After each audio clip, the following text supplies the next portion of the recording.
Bismillahirrahmanirrahim. Dear students, this chapter is actually associated with company analysis. Like it would be related to individual company analysis, that how we will analyze different companies individually in order to identify their financial health, because we are planning to invest in that company. So in order to in order to select a company for your investment, you have to identify the true potential of that company for yourself. So this is actually a top-down approach. We have discussed the economy analysis and industry analysis in previous classes. So this is actually specifically related to company analysis, as this is the last step in the top-down approach. And as we have started from economy, first of all we have to select an economy in which we want to invest. The second step would be to select an industry in which you want to make investment, and after that, from that particular industry, you want to select a company for which in which you want to invest your valuable money. So the major goal is that we want to identify the actual or intrinsic value of that company. As we have discussed different growth models in the previous lectures and in the previous different finance subjects.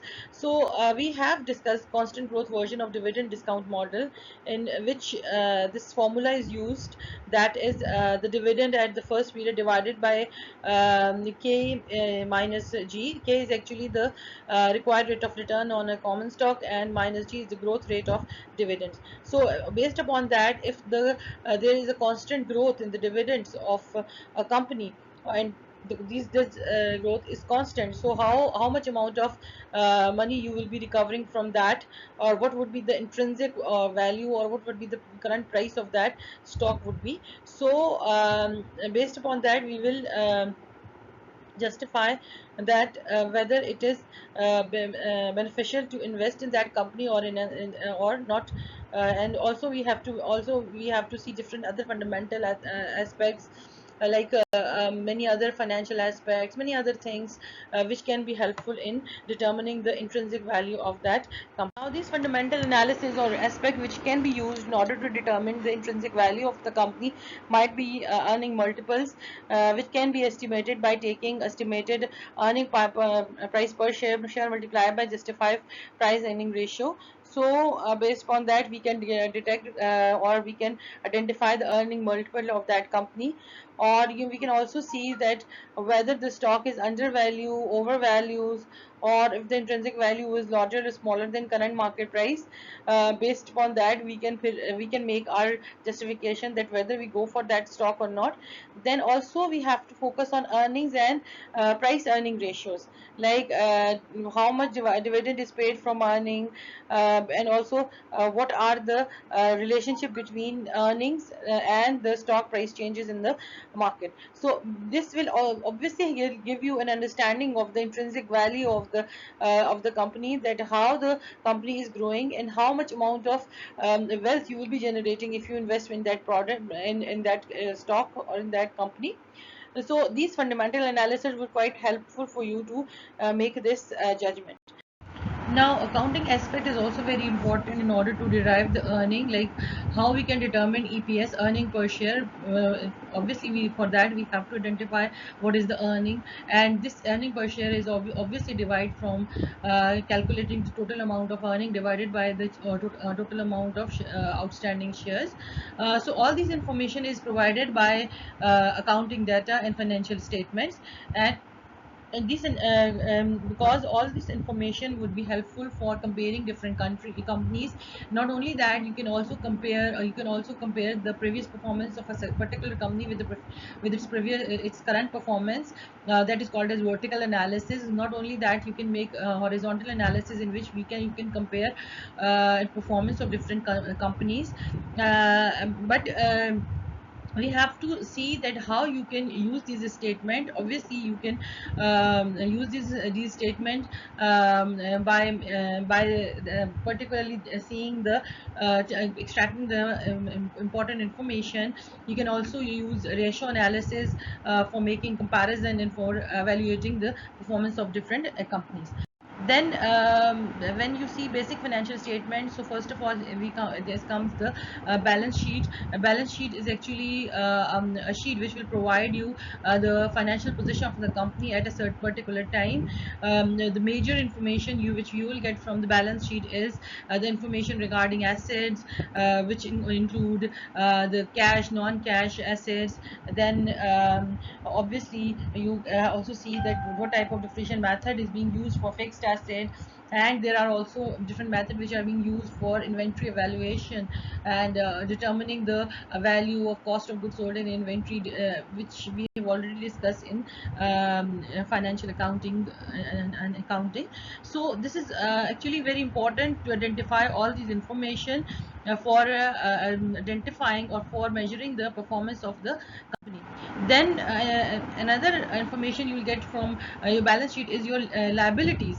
And liabilities actually is the amount of borrowed money which you has been utilized in the company. So it might be fixed claim from the firms, like it might be your bond, this might be your loan from the bank, or many other kind of liabilities. Then you have equity. In equity you have residuals, and these residuals is the amount which actually remain after you have paid your liabilities and other necessary expenses. Then it is also adjusted when the value of certain asset change, or it's linked to income statement, because all the earning are incorporated in this equity section. So it is actually information which will give you 1 point or 1 point in time snapshot of the company's financial position, which would be quite helpful to identify the health of particular company by identifying that how much liability the company has taken, and how much amount of assets they have, and what is the current position of their equity. So it will obviously give you a very clear picture about the financial health of the company. Then another important financial statement is your income statement. It actually is a statement which will provide you the results of operation of the company, as how profitably the company, the particular company is running, and how profitable is their operations. So obviously we can get revenues or sales, and from that we will deduct the cost of the product or cost of goods sold. We'll get gross profit. Then many other profits are actually deducted. That would be include your administrative expenses and many other kind of advertising and different other kind of expenses. You will get earning before interest and taxes. From that you will deduct taxes. You will get an earning before taxes. From that you will deduct taxes. So you will get net income. This net income is the amount of money which is available to owners. This is the point the company decide that how much amount of money should be distributed among their shareholders, and how much amount of money which should be reinvested in the business. And once the company decided the amount of dividend, this dividend is deducted from that income, and then it is added up to return earning of the balance sheet. So earning per share and dividend per share can be deducted from that, as net income could be used to determine the earning per share, and the amount of dividend can be determined by dividing the dividend from the total amount of outstanding shares. So this can be helpful to identify the results of operation of a particular company and the different earning positions of the. Now from financial statement we can develop, or we can calculate EPS. That is earning per share, and if we look into the formula of earning per share, it is actually net income divided by average number of shares outstanding. So the net income is actually it's the amount which is before any accounting adjustments, like we haven't deducted the amount of dividends from it, and many other aspects. So in this case we can say that it's a one-time event income. So on the basis of that we can determine a earning per share.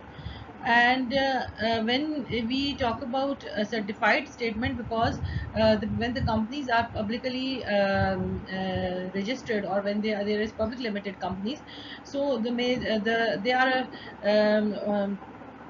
bound by law that they have to certify their their financial statement from internal and external auditors.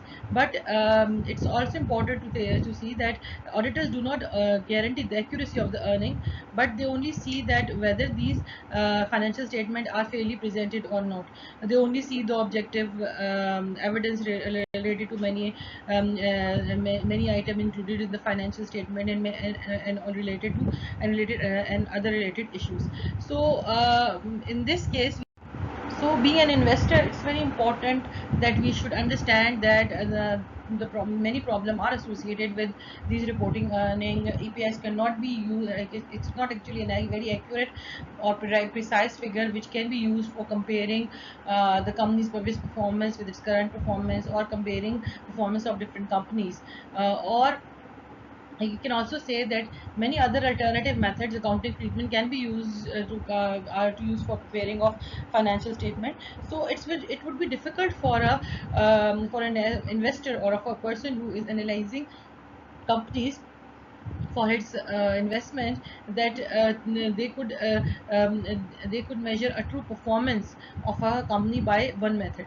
And investors should always be aware of all these problems, because there are different methods being used related to depreciation. There are different methods really, used for development of cost of goods sold, or many inventory methods, or many type of different other methods are being used. So the investor should be aware of all these things while they are analyzing companies for their investments.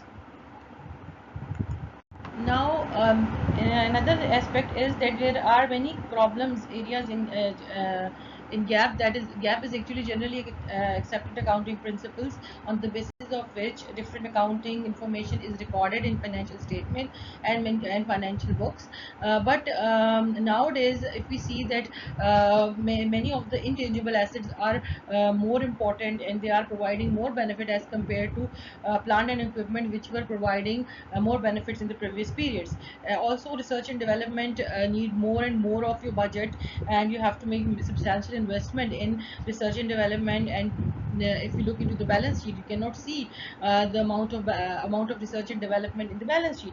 And now there are also concept of merger and acquisition. The companies are expanding, they are acquiring and merging and different companies, and they are making collaborative effort in order to develop their businesses. So these type of things can also cause confusions, because the many companies who are previously working alone, now they are merged into single company. So how you can assess the performance of that merged company with the previous performance of the company which is not merged previously? So all these problems are there, and you have the investor is confronted with all these problems, and they have to determine these issues, and based upon that, they will develop their own understanding.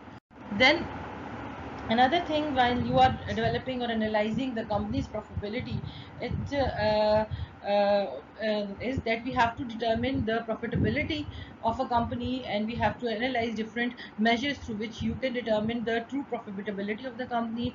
For that reason, you can use ROE, that is return on equity, that how much amount of invested by the owners and how much return you are getting on that amount. So it is the key component in finding earning and dividends growth. But that, like, EPS is equal to REO multiplied by book value per share. So with the help of ROE, you can also determine the earning per share by this formula. Now, DuPont analysis is also an important analysis which can be helpful in determining the health of a company's profitability. If you see the share prices, so share prices can be partly dependent on return on equity, and this return on equity can be influenced by management. They can take steps in order to influence the ROE, increase or decrease the ROE, because they want to enhance the share price. So when this ROE, when the analyst take this ROE and decompose its component, it will help the analyst or the people who are analyzing the company to see the adverse impact of ROE and to predict the future trends of different earnings. And also obviously they can also highlight the control of expenses and how the assets are being utilized in the company, and how the acquired debt or the amount of liability which is being taken is being used within the company. So obviously with all these aspects, if the investor is satisfied with all these aspects, they can obviously willing to invest in that company.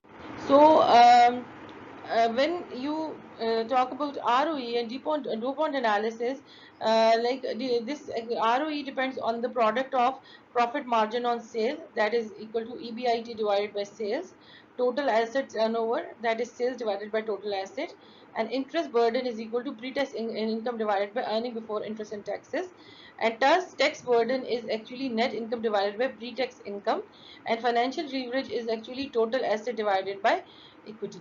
So all these things will help us to identify that how the company is using its different sources, and how the debt is being utilized and everything.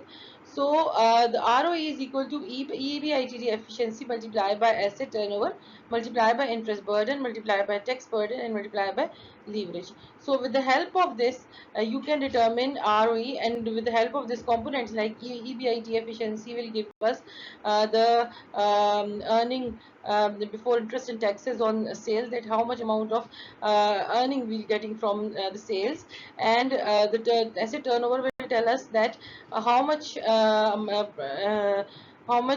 efficiently we are using our different assets, and the interest burden will tell us that how much interest the company is bearing on its earning before interest and taxes. And obviously tax burden will give us the amount of tax the company is paying, and this leverage will actually tell us about the total amount of assets which are being financed by leverage. Now, another aspect is that we have to obtain estimates of earning, and this can be done by determining expected earning per share, because it will help you to estimate future earning per shares. Then, when we talk about stock price, as stock price is indicator of the people expectations, and obviously it's a function of earning and price earning ratio.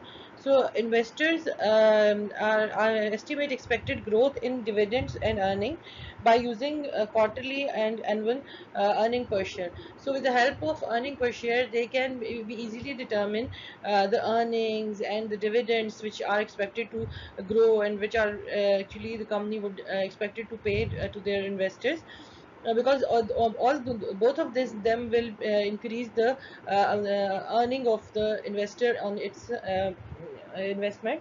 So then with the help of growth rate, because on the basis of all these things, the investor will able to estimate the growth rate, and with the help of this growth rate, they can determine the earning per share for future periods. So with this, they can easily determine the future expected um,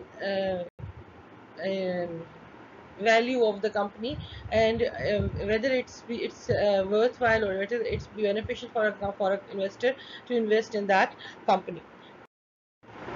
Now, if we want to determine earning per share for future periods, it's very important that you should have an appropriate growth rate, and this growth rate will help us to determine the future earnings and dividends and earning per share. So this growth rate can be determined with the help of ROE multiplied by 1 minus payout ratio. But it certain things has to be considered, like ROE is only helpful when the current value is stable, and estimate is because all the estimates are dependent on this data, so this data should be stable. uh, then the main thing which is that we are more concerned with future growth rate, and we are not interested in the historical growth rate. We are interested in the future growth rate. So depending upon the current period, we can determine future growth rate. Now, an important the things which have to consider is that when we are forecasting EPS, that is earning per share, what is the view of a security analyst of these forecasts? So they actually favor consensus forecast as compared to individual forecast. That means that when many analysts are of the view of certain conditions, of a certain implication for the future, so that would be considered superior to opinion of any individual. Another thing is the time series analysis. This time series analysis will be helpful to use historical data and make prediction for the future. But many evidence shows that the analyst will provide better forecast as compared to this time series analysis or a statistical model. So obviously an analyst view should be superior, and while determining the future earnings, it's very important that the security analyst view should be taken as compared to totally dependent on statistical techniques. Now, these earning surprises are an important aspect of your evaluation, because there is, when you are selecting stock, you have certain expectation, and if the market is perfect, you can use old information and incorporate it into the stock prices. But when there is any unexpected information, so you have to make adjustment into the previous information. Then because when we talk about stock prices are actually related to expectations of people, and when the people have expectation that the stock will grow, and with regard to paying dividend on its earning, so uh, obviously the price will increase of that stock. The market expectation of earning is there, so obviously they will invest in that stock and the prices will be increased. But when we are more concerned is that we have to see that uh, what is the surprise element in the earnings. As when there is a surprise element, it might be negative, it might be positive. There are certain deficiency in your deficiency in the reporting, because there is a lag in adjustment, because people were not aware of these surprises. These are very new to that. So based upon that, there would be a lag in the adjustment of stock prices and earning, which can lead a little bit confusion. But when there is a running surprise, this surprise can lead to another surprise and another. So the analysts have to make revision in their estimates because of these kind of changes. But stock of with a revision of 5% or more, up or down, often show above or below average performance. Like they have make adjustment like this, that when there is 5% or more up down in their earnings, so obviously there will be more chances that these companies will perform better, and there would be a better opportunity for making investment. Now, other thing which can be helpful for making estimates and making a valuation of the future performance of the company is a price earning ratio. And what is actually this price earning ratio? This is price earning ratio is the measure which help you to determine that how much investor is are willing to pay per dollar of earning, like how much earning they will be getting on their one in their dollars. So this can be helpful for this can be helpful by seeing summary evaluation of firm's prospects and a relative price measure of a stock. So based upon this data, the company can determine their price earning ratio, and because it's also related to your expectation. So seeing the different prospects of the firm, and how they will be growing in the future, and their future opportunities, and obviously seeing the other prices of other stocks in the market and their performance, they can you can determine, or investor can determine, the price earning ratio, as this is a function of expected dividend payout, required rate of return, expected growth in dividends. So all these will be helpful in determining the price earning ratio, and with the help of all these things, you can be equipped with the knowledge that whether it's better to invest in a particular stock or not. Now, another important aspect is dividend payout ratio, that how much company is paying to its shareholders, and how much they are retaining within their business. Majority of time, uh, the companies try to maintain their level of dividends. They don't increase their dividends unless and until they have any condition in which they have to decrease it. Certain times they have no other financing option, so in that case they will go for decreasing the amount of dividend. But on the other hand, they also do not increase their dividends or level of dividends unless and until they have a proper supporting evidence, or support they have a supporting earning required in order to maintain this level. And they also adjust their dividends whenever there is any lag of earnings in that. So when you look into the theory, or look into the any empirical evidence, we see that there is a positive relationship between the payout ratio and the price earning ratio. Whenever this payout ratio increases, the price earning ratio also increases. But certain time the growth rate will decline, which can affect the negatively the price earning ratio. Required rate of return is also important determinant, and risk, actually it's a function of riskless rate and a risk premium. It's a combination of risk-free rate and risk premium, as risk-free rate is the rate which is being paid to treasury bills, and which has no risk. But and risk premium is actually the amount of premium which is being paid to pay common stock in order to compensate for any type of risk they are bearing.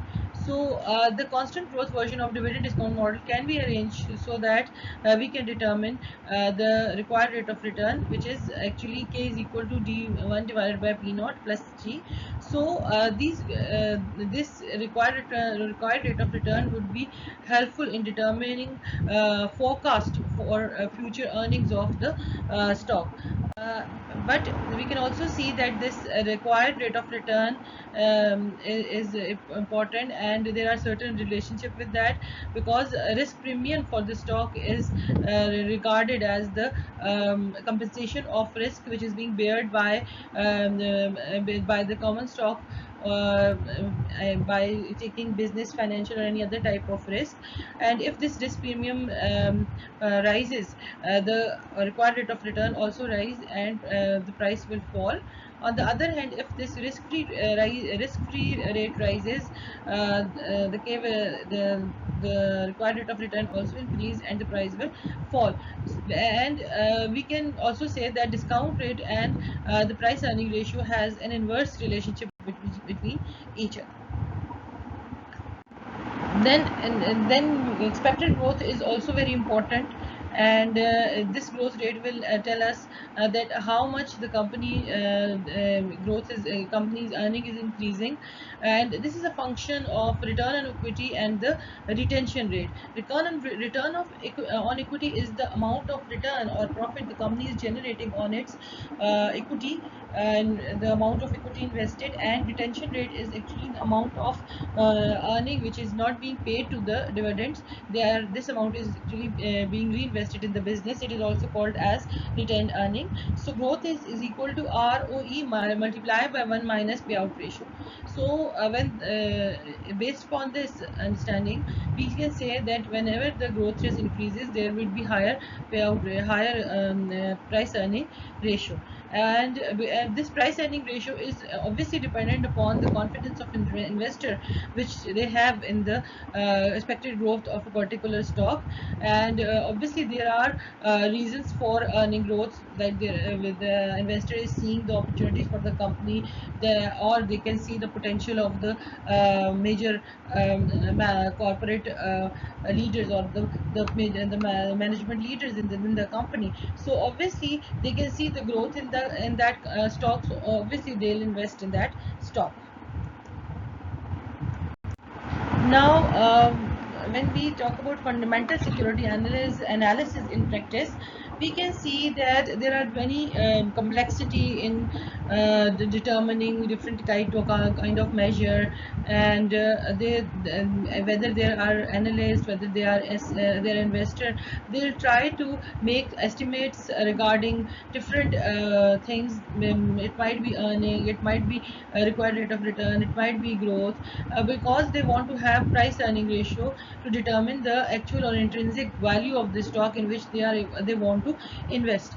But as there are the market is not stable, as there are many unexpected things can happen in the future. So all these things can lead to a situation in which there might be some mistakes happen, or it might be possible that future forecast is inaccurate, or because future is uncertain. So we can expect of the certain mistakes which can be happened by an analyst or a investor. So the while you are in making investment, you have to keep certain margin for these mistakes. You cannot take a forecast as 100%, because these are based on certain estimates and you cannot predict future 100%. So you have to put certain margin for these mistakes as well while you are making an analysis of these securities.